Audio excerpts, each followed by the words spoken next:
We're a Christian country. We're a democracy. We're better than everyone else in the things that we're doing. And that's why we dropped 2 atomic bombs on the helpless citizenry of a culture. Because we did not see everyone this way. Namaste. Ahimsa. Ahimsa means not violating the codes of Dharma, of what is really true, for any reason, not using violence on the innocent for any reason. And it is better to lose your life than to harm the innocent. This is the vow the Kshatriya, the warrior, takes. Let's find a way to get rid of all of the long-distance nuclear weapons, yes, or short-term destroyers of all that is sacred.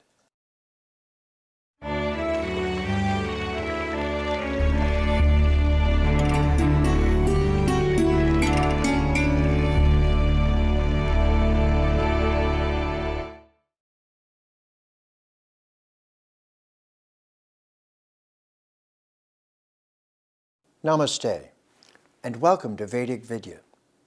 My name is Jeffrey Armstrong, Govinda Rishi. Vedic Vidya is available exclusively on Citti Media English channel on Sunday nights at 7 p.m. IST. Our topic tonight is the Dharmic vows of true warriors, or the Vedic teaching that prohibits soldiers from ever harming civilians. In a previous session, I discussed the 4 Varnas: the Brahmana, the Kshatriya, the Vaishya, the Shudra. The professor, the protector, the producer, and the provider. In this session, we're going to talk about the Kshatriyas, or the protectors. I don't need to tell you how relevant this conversation is in our modern world. The ancient definition of individuals' responsibility to the society was based upon the ability that they had gained through education. The warrior is not first and foremost a warrior. That's a misnomer. It's like calling them a killer. They're neither. They're actually the immune system of the social body. Which means if something endangers the social body, they're supposed to protect the citizens, the society, the culture from that dangerous incursion. But there was a very specific provision in the training of all the warriors, the Kshatriyas, the protectors, that they could not use violence against innocent, untrained citizens who were not standing across from them in a warrior situation, unless they were criminals and were being apprehended. And even then, it was protection. They were restrained first, rather than simply harmed. In theory, we understand this. In practice, look at our world. And I don't just mean right now.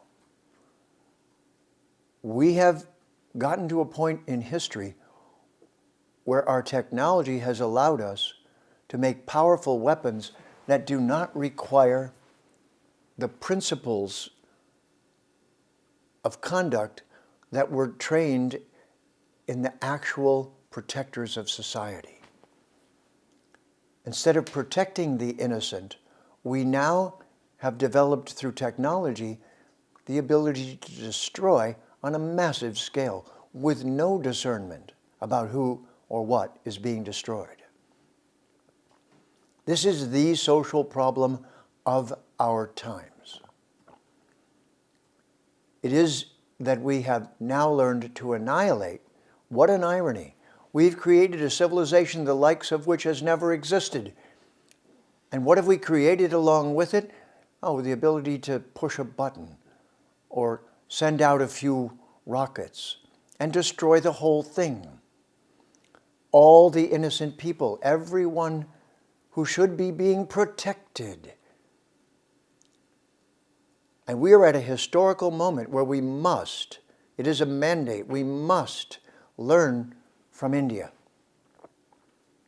And any great culture really knew this to some degree, that the ability to be violent of the warrior, that skill in, if necessary, harming, was always to be used as protection, never to be used as personal aggression, and never to be used against civilians. There's a famous story in India, the epic called the Mahabharata. And if you know of this story, it had a cast of millions. And at a certain point, the point of the story was that the avatar of the Supreme Being had come to Earth and was using that historical moment to show a juxtaposition of proper values for sustaining life or the values that were against it. And in staging this historical event, Bhagavan Sri Krishna appeared in the midst of a conflict that was inside of a ruling family, inside of the government, you might call it. And that government was divided and could not heal the division. It's no different than our world today. The various political divisions that we see between people, but what we're seeing and what we have been seeing is that in the name of those, it is the civilians who are harmed. In the Vedic times and in the Mahabharata, the civilians were off in their homes safe. The soldiers, the warriors, got out on a field and fought with one another, and somebody won and somebody lost, and that was the extent of the violence. The citizenry, their buildings, their lives, the crops, all of the things that make life valuable were safe in the change of power. We don't know about this in our modern world. This is the nature of India, of Bharat, of its ancient civilization. It took every step it could to manage the powers of the warrior and make certain that the civilians were only protected in a change of power. And we've made so much advancement that we are now about to destroy ourselves. We've made so much so-called advancement that we're now violating the cardinal principle of having the ability to exert force. Our militaries have become bullies. Weaponry is being used to intimidate, decimate, terrorize. Our whole generation, my whole generation, grew up in the shadow of the nuclear bomb. And America, so-called democracy, well, so-called against such things, no. Dropped nuclear bombs on Hiroshima and Nagasaki. Who did they drop them on? Soldiers? No, civilians. So wait a minute, let me see if I've got this right. We're a Christian country, we're a democracy, we're better than everyone else in the things that we're doing. And that's why we dropped 2 atomic bombs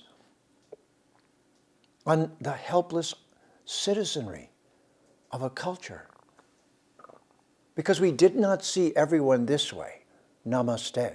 We do not see that this is the last despicable stage of the destruction of human civilization, when we're willing to kill anyone, any innocent family, children, elderly, buildings, everything that makes life worthwhile. In a moment, Oh, well, it's because we politically disagree. Oh, no, it's because you're a monster. It's because you have become a monster and you're justifying it for some political reason. And you could say, well, we're dragged into it. Yes, we have been. So what are we going to do about it? We first have to speak about it correctly. That anyone who uses destruction and violence and terrorism on the population of any society is despicable. They have lost their values, they have lost their heart, they have lost and killed the idealism of human life. How will we recover it? Please tell me. One of my favorite statements is that the President of the United States, President Truman, when those bombs were dropped on Hiroshima and Nagasaki, is known to have said, "We hope that God is pleased with us for what we're doing." Oh yes, Mr. Truman. Very pleased at seeing us annihilate the innocents. Everything. Evaporate them.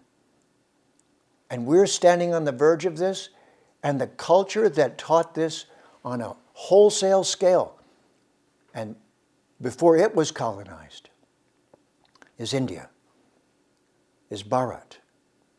This is called Ahimsa. Ahimsa means not violating the codes of Dharma, of what is really true, for any reason, not using violence on the innocent for any reason. And it is better to lose your life than to harm the innocent. This is the vow the Kshatriya, the warrior, takes. I will not harm the innocent, I will protect the innocent. So where has that gone now? Where has protect the innocent gone? We need to bring it to a halt. We need to dismantle the weapons. But everyone won't agree, you say. Maybe they will. But if we don't try, then we haven't learned the great secret of this amazing culture of India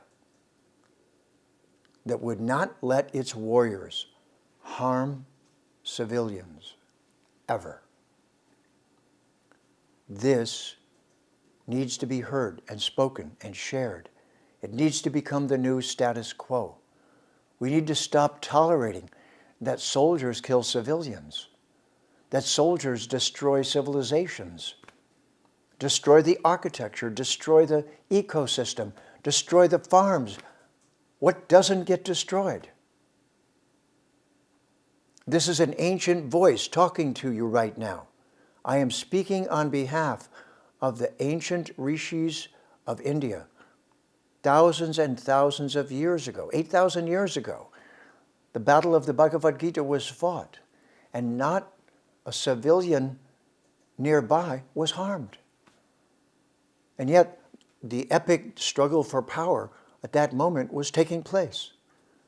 But even the worst of those soldiers knew that killing all of the civilians was pointless, not only pointless, but that the karma that would come to them, this is the cause and effect. You know, what we do has cause and effect from life to life, not only upon those around us, but upon us as the perpetrator. We really are at a time where this has reached, I must say, epic proportions. But this is the wrong epic. This is not the story where everyone lives happily ever after. This is the story where everyone is angry and no one can forgive. If someone came in and simply destroyed your family and killed your children and burned your house down, how would you forgive them? Please tell me. What would justify that? When otherwise they could have done 100 other things than that. I'm telling you this not only because it's the historical moment, but because people ignore India's message. This message of no violence to citizens, no violence upon the innocent. is one of the key messages of the Sanatana Dharma culture of India, of Bharat. And this message has been totally ignored worldwide. We need to hear this ancient culture talking about what in ancient times broke everyone's heart. All that was sacred was destroyed on both sides. And that is where we're headed. We all know it. Our children are growing up in that violent emotion. Our world is being formed and is existing, and our politicians don't speak the truth. They hide the truth and pretend because it's unspeakable, because this degree of atrocity against all the gentle, beautiful human beings of each civilization. We're all from the same family, the family of human beings on this planet, Mata Bhumi, Mother Earth. So the Kshatriyas are the ones, in my opinion, who can do this. All soldiers who hear this message that I'm saying refuse to fight. Stop. Until you are no longer participants in this. Do not accept it anymore. Put your weapon down and go home. Until there are no armies to do this. And if it can't stop that way, let's find a way to stop it. Let's find a way to get rid of all of the long-distance nuclear weapons, yes, or short-term destroyers of all that is sacred. It's time for there to be a large, peaceful, but determined movement speaking of this to the entire world, from every civilization. Every culture has this and it is invested in this same thing. The people are. The people whose lives will be destroyed and decimated, whose pets will be destroyed, whose children will be destroyed. The warrior is to protect that, to protect them, to go give their life up for an issue without destroying that for which the fight was worthwhile. We're now in a street fight across the whole world with everyone just because we disagree with them. It's got to stop. The ancients said it, and we have not listened. And I'm sorry, but the Abrahamic religions have not fostered this because they went out and colonized and destroyed the world's cultures in the name of who? Jesus. What would Jesus think, my Christian friends, about that? About going out and doing that to all those cultures? But what would anyone's sacredness say about what we're doing? Does this mean that sacredness is no longer running our world at all? Then can't we at least make a card or a placard or something, hold it up? Can't we do something to express this? This cannot become our status quo, or there will be no quo. There will be no quota. There will be no end to this. And this is what the ancient rishis of India said. This is the Namaste culture. If you forget that inside of every living entity, every human, there is a noble, beautiful, immortal being, then you have lost everything. And what power you use then will lead to terrible consequences for the world and yourself. Vedic Vidya means shining the light of truth. Tune in to Vedic Vidya on the Citti Media English channel Sunday nights at 7 p.m. IST. My name is Kavinda Rishi, Jeffrey Armstrong. See you next time. And have a namaste.